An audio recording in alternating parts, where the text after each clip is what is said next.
Ito ang mga dapat natin aabangan dito sa Batang Quiapo, mga kapamilya, na wag natin ito papalampasin. Nakakaawa yung sinapit at nangyari dito kay Tanggol sapagkat pinagbabaril siya ni Rigor na wala pagdalawang isip, kasi para kay Rigor ay hindi magbabago ito sa Tanggol gaya ng kanyang ama na si Ramon. Dahil nga dito ay nasaktan at umiiyak talaga sa galit at sumukang kung bakit nagawa ito ni Rigor. Anak naman niya itong si Tanggol para sa kanya.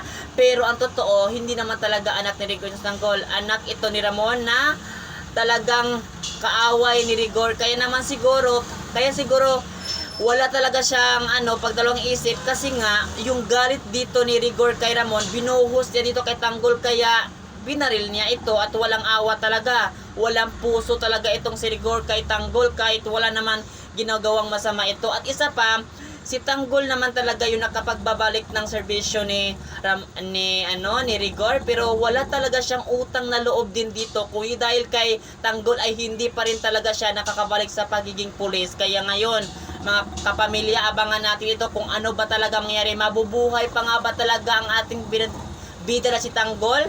Paano kaya niya mapapatunayan na handa siyang magbago para sa kanyang sarili at kaya talagang i-proud itong si Tanggol ng kanyang tinuturing na ama, at hanggang kailan kaya maitatago ng lahat ang tunay na pagkatao ni Tanggol? At yan ang aabangan natin dito, mga kapamilya, sa Batang Quiapo, na wag natin papalampasin ang bawat episode ng teleseryeng ito. At yun lang, maraming salamat.